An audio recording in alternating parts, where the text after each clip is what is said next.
Hello everyone, and welcome back to the channel. Today, we're diving into a story from the book of Judges that reads more like a season of Game of Thrones. We're talking about Abimelech, a man whose hunger for power led him down a path of unimaginable violence and ultimately to a very brutal end. Our story begins right after the death of the famous judge, Gideon. Gideon was a hero, a man who led Israel to victory and was even offered kingship, which he wisely turned down. He had 70 sons, which is a lot, I know, but that's how they rolled back then. He also had a son with a concubine from the city of Shechem, and this son's name was Abimelech. Unlike his father, Abimelech had no reservations about power. He was ambitious, and he was ruthless. He saw his 70 half-brothers not as family, but as obstacles. So, he goes to his mother's relatives in Shechem and starts his political campaign. His pitch is simple but cunning. He asks them, which is better for you, to be ruled by 70 men, or by just one? Remember, I am your own flesh and blood. It's a powerful appeal to tribal loyalty and a classic us versus them tactic. The leaders of Shechem are swayed. They think, yeah, he's one of us. It's better to have one of our own in charge than all those other guys. So, they give him 70 shekels of silver, taken straight from the temple of their god Balberith. This is a huge deal. He hires a gang of what the text calls reckless, worthless men.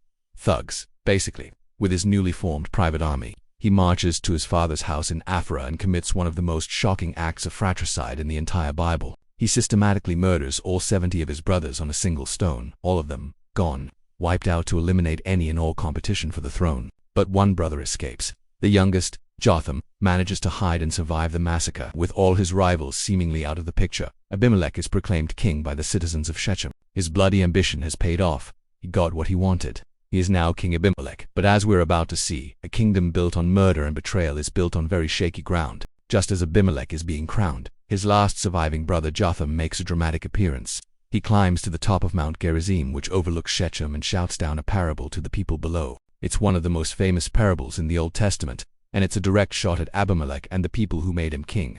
Jotham tells a story about trees that decided they wanted a king. First they ask the olive tree, but it refuses, saying it's too busy producing its valuable oil.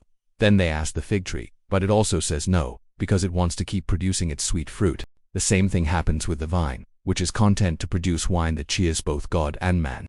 All the worthy, productive trees turn down the offer of kingship. So, who do the trees turn to next? The bramble, a thorny, useless, and highly flammable bush. The bramble eagerly accepts the offer, but with a sinister condition. It says, "If you are anointing me king in good faith, come and take refuge in my shade." Now, a bramble bush offers no real shade. It's a worthless, dangerous plant. The bramble continues, "But if not, then let fire come out of the bramble and consume the cedars of Lebanon." The meaning is crystal clear. The valuable trees represent worthy leaders, like Gideon, who have better things to do than rule with an iron fist. The bramble, that's Abimelech, a worthless, dangerous leader who offers nothing but brings the risk of destruction. Jotham is calling out the people of Shechem for their foolish choice. He's telling them they've chosen a king who will consume them. Then, Jotham drops the parable and speaks directly. He confronts them about their betrayal of Gideon's family. He asks, "Have you acted in good faith and integrity in making Abimelech king? Have you remembered the service my father Gideon rendered when he risked his life for you?" The answer, of course, is no. They repaid Gideon's heroism by murdering his sons. Jotham then pronounces a curse. He says that if they have acted treacherously, then let fire come from Abimelech and consume the citizens of Shechem, and let fire come from the citizens of Shechem and consume Abimelech. It's a prophecy of mutual destruction. After delivering this powerful and chilling warning, Jotham flees, knowing his life is in danger. His curse now hangs in the air, a dark cloud over Abimelech's newly formed kingdom. For 3 years, it seems like Abimelech got away with it. He reigns as king, and things appear to be stable. But Jotham's curse is a ticking time bomb. The Bible tells us that after those 3 years, God sent an evil spirit between Abimelech and the citizens of Shechem. Now, this doesn't necessarily mean a literal demon. In this context, it refers to a spirit of strife, discord, and animosity. The very people who put Abimelech in power began to turn against him. Their loyalty soured into treachery. The leaders of Shechem started setting up ambushes in the mountains, robbing everyone who passed by. This was a direct challenge to Abimelech's authority. It made the roads unsafe and undermined his control over the region. They were openly rebelling. A new character, Gaul, son of Ebed, arrives in town and quickly becomes the voice of this rebellion.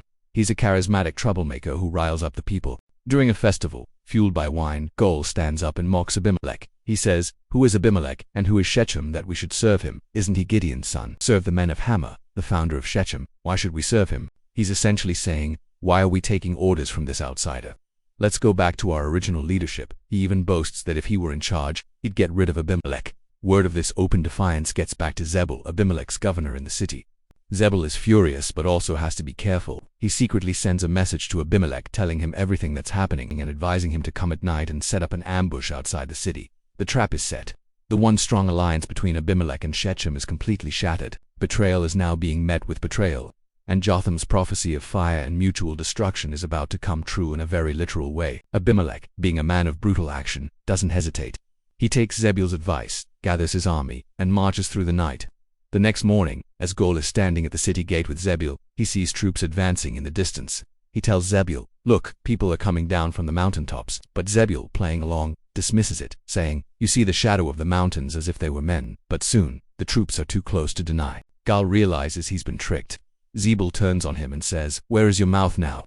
The one that said, 'Who is Abimelech that we should serve him?' Go out and fight them." Gol is forced to lead the men of Shechem into battle, and they are soundly defeated. Abimelech drives Gol and his followers out of the city, but Abimelech isn't satisfied with just putting down the rebellion. He wants to make an example of Shechem. The next day he divides his forces and launches a full-scale assault on the city. He fights all day, captures it, and then does something truly horrific. He slaughters the entire population, every man, woman, and child. Then, he demolishes the city and sows the ground with salt. This was a symbolic act, a curse to ensure that nothing would ever grow there again. He intended to wipe Shechem off the map permanently. Some of the leaders of Shechem had managed to escape to a fortified tower, the Tower of Elbereth. They thought they were safe inside, but Abimelech is relentless. He leads his men to a nearby mountain, has them all cut branches from the trees, and then they pile the branches against the tower and set them on fire. The fire that Jotham had prophesied had come. About 1,000 men and women died in the flames, consumed by the very man they had made king. Abimelech had utterly destroyed his own power base in a fit of vengeful rage. The first half of Jotham's curse was fulfilled. With Shechem reduced to a smoldering salt-covered ruin, Abimelech turns his attention to the neighboring town of Thebes, which had also joined the rebellion. He lays siege to the city and captures it. Just like in Shechem, the people of Thebes flee to a strong tower in the middle of the town for a last stand. Abimelech, flush with his recent fiery victory, decides to use the same tactic. He approaches the base of the tower, ready to set it on fire and burn everyone inside alive. He's on the verge of another massacre, a repeat of his brutal success at Shechem. This is the peak of his tyrannical power, a man who solves every problem with overwhelming violence. But this is where the story takes a sudden, dramatic turn. This is where divine justice, in a very unexpected form, finally catches up with the bloody king. As Abimelech gets close to the door of the tower to light the fire, a woman who was up on the roof sees him. We don't know her name. She is an anonymous hero. She picks up the only weapon she has, an upper millstone. This isn't a small rock. It's a heavy piece of equipment used for grinding grain, and she drops it right on Abimelech's head. The millstone finds its mark, crushing his skull. Abimelech is mortally wounded, dying at the hands of an unnamed woman. But in his final moments, his pride is what's on his mind. He can't bear the shame of it being said that a woman killed him.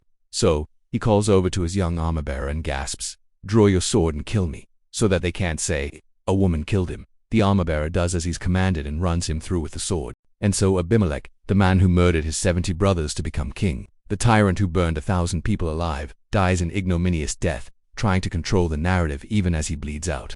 When his army sees that their leader is dead, they just disperse and go home. The siege is over. The reign of terror is finished.